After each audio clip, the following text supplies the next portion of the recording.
Welcome back to Around the World with Dane Waters, and I'm honored to have with me David Fenton. Hey, David, how are you? Hey, nice to be here.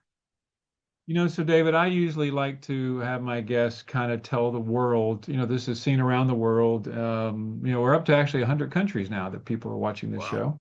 show. Very honored about that. So tell us about yourself. Well, I'm an activist and an agitator and an outsider and a dropout.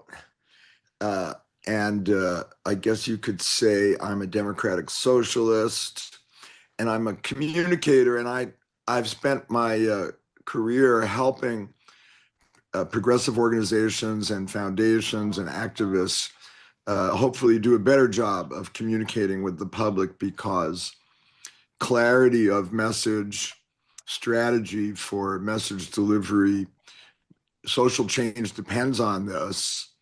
The right focuses on this, and they tend to be very good at it. Our folks, not as much by and large. So I also have a podcast now called the Fenton Forecast, where I'm interviewing people who are activists and thinkers about what kind of future we could choose to have.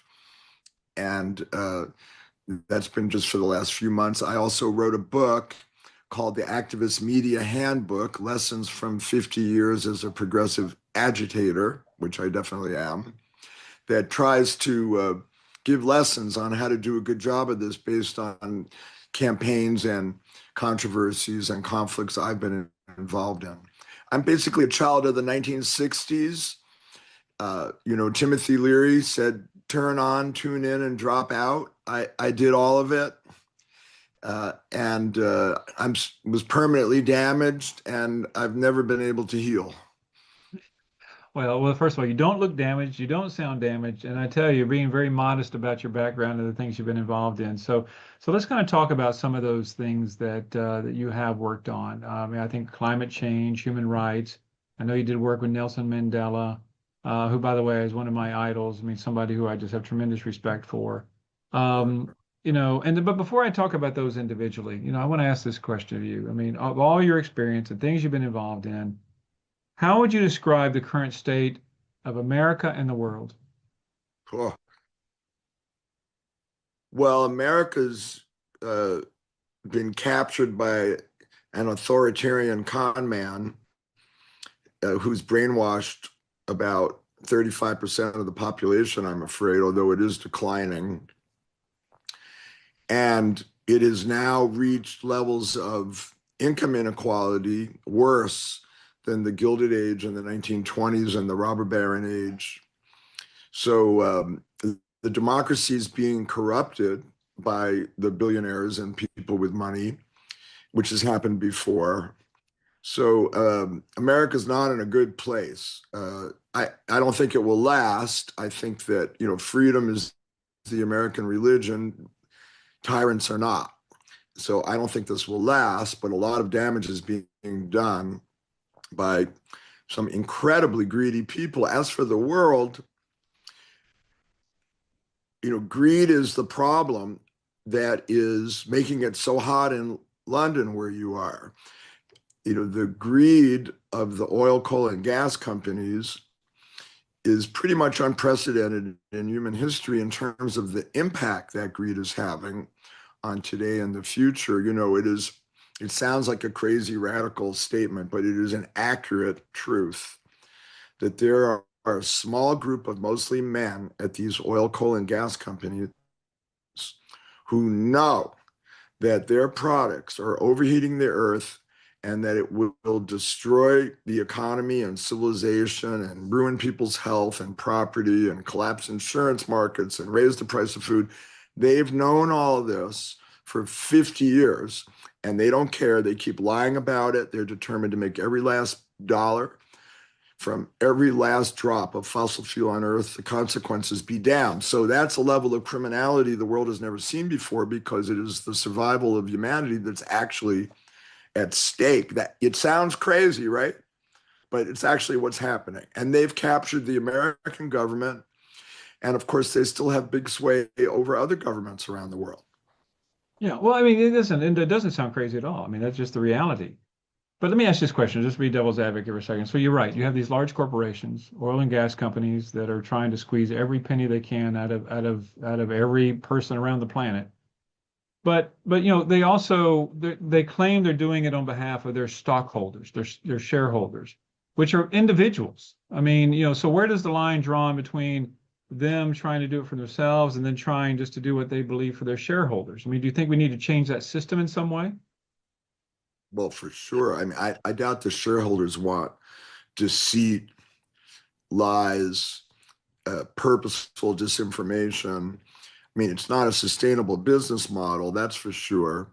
Also, as for the shareholders, there are major lawsuits against these companies brought by cities and states in the United States. And those lawsuits, I believe, eventually are going to win because when the juries see the documents that prove that these fossil fuel executives and companies were told by their own scientists in the 1970s that they were going to destroy a livable climate and a livable earth, and they decided to lie about it and cover up, the juries are going to convict them and force them to disgorge restitution to help mitigate some of this damage. So I don't think that's good for their shareholders. No, I think remember, they're the people doing the stock buybacks. They're the people, I doubt the shareholders are cheering them on, corrupting politicians. No. I don't think so. No, I mean, sure, there's some of the stockholders are a problem, but this is mostly an issue of the executives, in my opinion. And of course, it's the system that allows that. And I'm personally not an anti-capitalist. I think that incentives, rewards are actually important in human nature and commerce, but this is way out of bounds, and we need to rein these people in.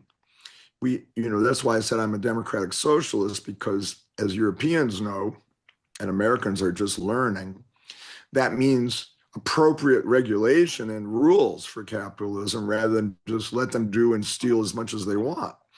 And it also means basic benefits for people, which we don't have in America like you have in much of Europe. America's the jungle. People don't have access to reliable health care or pensions or education. No, living wages are, not the norm. It's bad here. So yeah, the system has to change, but it doesn't mean that people can't make money. We have to raise taxes on the wealthy. They're the lowest they've ever been since the income tax was created as a graduated tax in America. So yeah, we have a lot of things we need to do. Yeah, absolutely. And so let's talk about the climate for example, I mean, let's say that the oil companies and we change the system. I mean, I'm 100% with you. We need to do away with our dependency on fossil fuels. I mean, do you think the federal government needs to do more regulating and telling states that they need to do more with alternative energies? Yes, absolutely. The market is already rewarding clean energy. It's where most of the new investment money is going, to the sun, to the wind, to batteries, to other forms of storage, because it's now the cheapest energy. And with batteries and storage, the sun always shines and the wind always blows. So this canard that, oh, the sun doesn't work at night, that's just a propaganda trope now. So, however, the physics of our climate are such that we are in a race against time, because every molecule of methane, I think you guys over there call it methane, and Yeah. carbon dioxide that we put up makes the planet hotter, and the carbon dioxide stays there for centuries. And it's already too hot, and the storms are already too strong because of all the heat energy being trapped on Earth that used to be able to go out to space. We refer to it as the blanket of pollution we have put around the Earth that's trapping heat. That's what blankets do, right? Yeah. So, this is going to cause incredible amounts of destruction if we don't hurry up. So we do need regulation to rein in the polluters, to incentivize and make more rapid the transition to clean energy. And by the way, doing that will save everybody money. Like I'm sitting in this house in California, and I don't use any oil, coal, and gas. We are 100% carbon free, and my electric bill is zero, Wow, that's impressive. which is a very nice feeling. And the loan payments for my putting up solar and batteries and weatherizing the house, heat pumps, etc., those payments are less than the utility bill used to be. And we have another advantage about the sun and the wind is that it can never go up in price.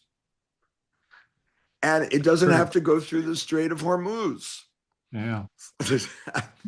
So Well, this, absolutely. this this transition is inevitable from market forces. Trump and the oil, coal, and gas companies are trying to slow it down. They won't ultimately succeed, but we don't have a lot of time to get to really bad tipping points in the Earth's climate where things get really, really difficult. Insurance is getting very, very expensive in parts of the US. And this is going to continue. And then that will start collapsing mortgage markets because, of course, if you don't have insurance, you can't get a mortgage. All right. All right. So I think this is all going to change very rapidly if we increase the understanding of this in more of the population. And unfortunately, we're not doing much of that at all. Yeah, where do you think that responsibility lies on educating the public? I mean, clearly we have an administration. I mean, I'm a lifelong Republican. I'm not supportive of this administration. I don't support Donald Trump by any stretch of the imagination. I'm spot on with you on that. And they're not doing anything to educate the public. And you're a master communicator. I mean, do you think the media has dropped the ball? Do you think parents have dropped the ball? I mean, where is this lack of education starting from? Well, first, I would say that it was very disappointing that Obama and Biden didn't undertake to educate the public on the severity of this problem. Their political advisors kept telling them, don't go there. So that was a very big missed opportunity. Second, I would definitely blame the media. Oh my God, it's horrible. The television networks still are influential, and although less than they used to be. And, you could have 10 of the strongest hurricanes in history in a row, and they'll never say that it's being made stronger by burning oil, coal, and gas. They just don't go there almost ever. So then you have the online universe, which is filled with bots and disinformation and bad actors and confusion. I'm afraid Zuck's platform is propagating, and Elon's too, the worst disinformation. By the way, I call him Mark Schmuckerberg before allowing all this stuff. Oh my goodness. And then I would also say that the environmental groups and their foundations have not done a good enough job of prioritizing public knowledge and understanding of this issue.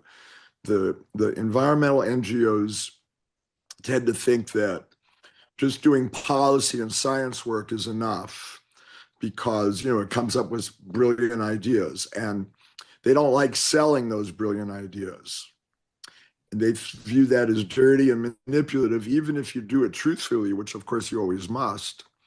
Now, the business guys, they sell and confuse and focus on public opinion naturally. They learn cognitive and marketing science in school. So it's a terrible mismatch. So I would put the blame on the politicians, the media, the tech platforms, but also I think that the NGO community shares in some of this responsibility. Yeah, no, I agree with you 100%. So let's go from climate to human rights. I mean, because I also think that, yeah, you talk about education. I mean, freedom and democracy are things that no one really talks about. We have a president of the United States that he's the first U.S. president in modern time not to talk about the importance of freedom and democracy when he's addressing the United Nations. I mean, it's just outrageous. I mean, what he is doing turn America, as you were saying, into an authoritarian state. I mean, that's just absolutely what's happening. But human rights, do you think we have a human rights issue in the United States only, or do you think it's a global issue, or where do you think the biggest issues associated with human rights? are that we need to talk about? Oh, it's a global issue. I mean, look at what the Chinese are doing to the Uyghurs and to Tibet and to their own people. Um, I mean, look at what happens with repression, all over the world. Um, what's disappointing about the United States is that we used to do a better job of this, and now, you know, the anti-immigrant fervor that Trump whips up for his own benefit, and the crackdowns and the violence from ICE, the detention camps. I mean, the separation of children from their families at the, in these detention camps and then through deportations, the denial of normal asylum processes that are a basic universal human right. I'm not saying there wasn't an immigration problem. The border was chaotic. So yeah, the I think that respect for human rights is on the decline again. Now, all these things in history, as you know, are oscillations. There's cycles. They all go up and down. We have periods of repression followed by less repression. We have periods of great wealth inequality followed by more wealth equality. I mean, that's always going to be true, but it's not a good situation right now. And so do you think that these midterm elections in the United States, I mean, which most people believe the Democrats will make strides, I mean, would you really see this as a Democrat Republican issues that if we have more Democrats in Congress and in the White House, that it will help solve some of these issues, or is it not that simplistic? Both. you know, Certainly a Democratic administration would be better than this. However, we have a structural problem, which is the campaign financing system in our country, otherwise known as right now pretty much the worst corruption in the entire world. And, Democrats are affected by that too. And, just look at the influence of AIPAC, the Israeli lobby here in the United States. And by the way, I'm Jewish, but I do not support the Netanyahu genocide and apartheid, which is technically and legally what it is. Yeah, I agree. And so, no, I think it'll certainly be better. But ultimately, what history shows is that it's mass movements and public opinion that as it changes and gets organized and focused, that makes the politicians do what we need. Now, I think it's very likely we're on the cusp of a very big one because artificial intelligence is likely to throw a lot of people out of work, and they're not just going to sit by and starve. Yeah. They're going to rebel. And you see a little bit of a beginning potentially of this in this rebellion against the data centers in the US, which is, by the way, a cross-partisan issue. There are plenty of Republicans upset about it. So, I'm not strictly a partisan. I'm going to have on my podcast soon, a really interesting Republican thinker who used to be a big climate denier and has changed his mind. And, I've been watching former Republican Senate Majority Leader Bill Frist. Are you familiar with him? Oh yeah, Bill Frist, yeah. Good guy. So he's the chair of the Nature Conservancy right now, and he's speaking out very forcefully about climate change and health and fossil fuels and health. He's really forceful. The New York Times just did a whole profile of him. So to me, it's inevitable that Republicans are going to deal with climate change. The weather will force everybody to deal with it. Yeah. Well, no, I mean, this administration has to change. I mean, one of my concerns is that, Congress has abdicated the responsibility to be a check and balance on the executive branch. We need a wholesale change. More people willing to stand up to this president in the executive branch. It's definitely a huge issue. And by the way, I spot on agree with you about Netanyahu and what's going on because most of my work is, global, and I do a lot of work in the Middle East, and it's outrageous what's happening there. Um, so let's talk a little bit about, first of all, you were head of PR for Rolling Stone magazine, right? Oh, that's a long time ago. But when I was 25 years old in 1977, I became the head of public relations for Rolling Stone. Yes. Oh, wow, wow. So I guess I mean, so you've really been in public relations, and so this book you wrote, tell us a little bit about this book. Yeah, I've been doing PR for causes basically for 55 years. Uh, so the book is called The Activist Media Handbook, Lessons from 50 Years as a Progressive Agitator. It's it's a combination memoir and lessons for activists based on my own experiences of how to communicate effectively for social change. For example, progressives like complex messages, and those don't work. You have to have simple messages. Progressives don't like repeating themselves. Well, the cognitive science is clear. Only repetition of simple messages changes the brain and public opinion. We may hate Make America Great Again, but that shit works. Yeah. Oh, I agree. I agree. And another lesson is you need to speak to the heart first, not the head only. And progressives and policy wonks of all kinds, they like to just speak to the head. That doesn't work either. So I've attempted to distill this, and there's some pretty funny stories in there, including about some big mistakes I've made, and also the highlight of my working career, which was I had the honor of working directly with Nelson Mandela for a few years and spending quite a bit of time with him, and that he's the only saint I ever met. Wow. Yeah. Well, that's impressive. I mean, he was a good man. I mean, listen, I never had the opportunity, the honor to meet him, but do you believe that? Let me ask you this question. It's interesting about Nelson Mandela. In today's society, with social media the way it is, do you think for like someone like Nelson Mandela and his imprisonment, do you think it would have helped him get out sooner, or do you think it would have not helped him in any way? Because I'm trying to understand just from somebody like you, the impact of social media. I mean, if it, is it something that's really positive for social change? Well, nothing's only positive, as you know, and nothing's only negative. So, Very true. Very true. that, but that's a very interesting question. I had never thought about.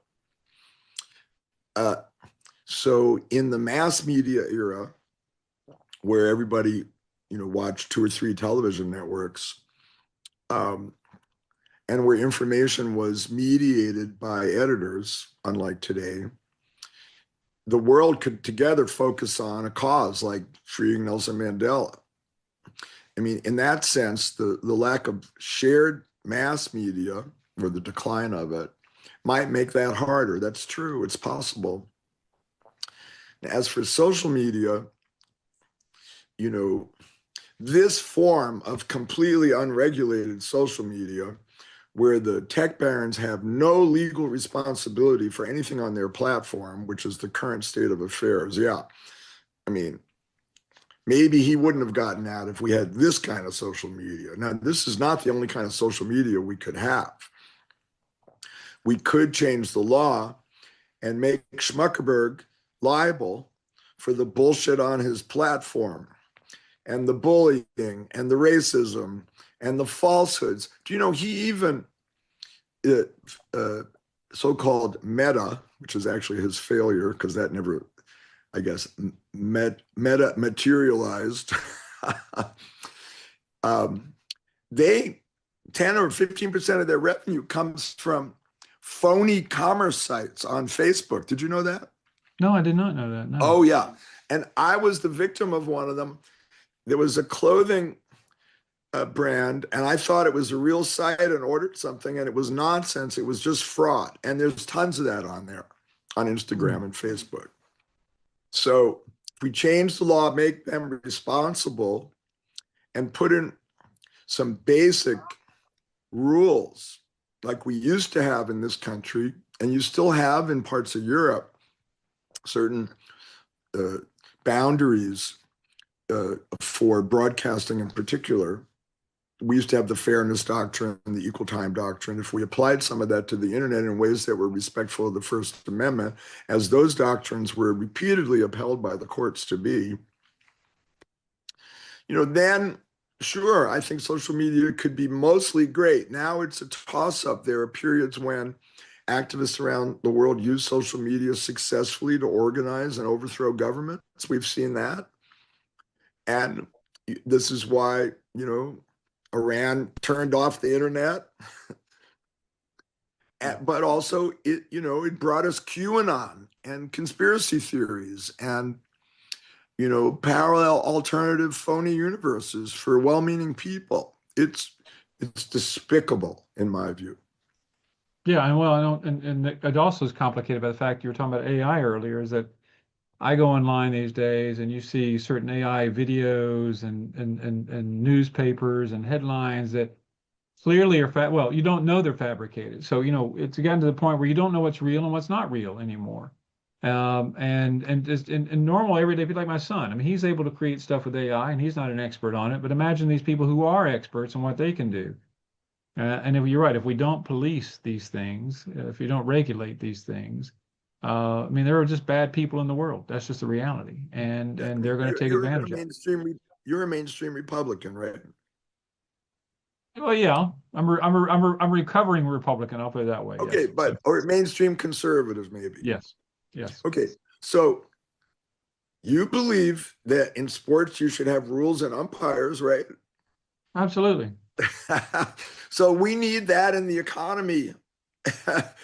And we used to have more of it. You'll never get it perfect, by the way, of course. In the wavelength, in the spectrum of too much regulation and too little, you'll never get it perfect, but you have to try. Well, exactly. It's like I always say democracy is messy. I mean, these things. There's nothing perfect. But you're right. You can't just sit there and say there are people out there who say, well, we're not going to pass a law because it's not going to be perfect and we can't deal with every issue. Well, at least start the process. I mean, our country's 250 years old. It was a grand experiment. The experiment continues on. We just don't stop. And no, that's my problem is that too many people are passing the buck. Too many people are just not standing up for what is right for our country. Yeah, yeah. Remember John F. Kennedy wrote that book, Profiles in Courage? Yes. He'd have fewer applicants today. Well, absolutely. I mean, everyone is scared of, the big Trump or whoever. I mean, it's, and I run into that almost every single day. It's just disgusting what's happening. But I do agree with you about about many things. But one is that America is resilient. I mean, Mm. it's like our institutions, I believe very strongly will survive. They're being tested, no doubt now, but I believe that they will survive, knock on wood. And whether it's a Republican or a Democrat or whoever's in the White House or in Congress, I mean, the reality is we do have, it's not perfect, but we do have a very good system of government. And I do think that we will prevail, But we but need to one make last some thing. we need to make some changes. We need to reduce money in politics. We need to change the Supreme Court. It's outrageous. We need to take setting congressional districts out of partisan hands. I mean, there's some things that really have to be done. We need to bust up some monopolies like we used to. I'm confident we will again, as long as we deal with climate change so that we're here to do it. Yeah, no, it's interesting that we're not, years ago, I don't, you don't hear as much about climate change as you used to, and that's just really sad. And Yeah, it's just, and it is a Republican Democratic, it's a nonpartisan issue. It is something that affects all of us. it I mean, I'm should sitting be. here, as you said, in London, and I'm sweating to death because of, no air conditioning, and it's just outrageous. So, listen, David, you are a phenomenal guest, and I have tremendous respect for the things you've done, and we need more people like you. We do, and whatever influence that you can have on the younger generation, to help them not bury their head in the sand. I mean, I think that's a step in the right direction, and I applaud you for Well, your that's why efforts. I'm doing my podcast, The Fenton Forecast, so that young people can see that we've been in bad periods before and how we got out of them. Yeah, and we need that because, like even my son, I love him to death. But the reality is, I mean, a lot of young people say, "Ah, it's not your responsibility. You shouldn't worry about that. Just let somebody else deal with it." Well, you know what? If everyone thinks that way, then no one's going to deal with it. And anyway, I applaud what you're doing. So sadly, we're out of time, David. I appreciate you being on Around the World with Dane Waters, and a good luck with your podcast. And by the way, if people want to listen to your podcast, how do they find it? The Fenton Forecast is on all major podcast platforms. It's on YouTube, Spotify, Apple, iHeart, on Substack, but it's pretty much everywhere.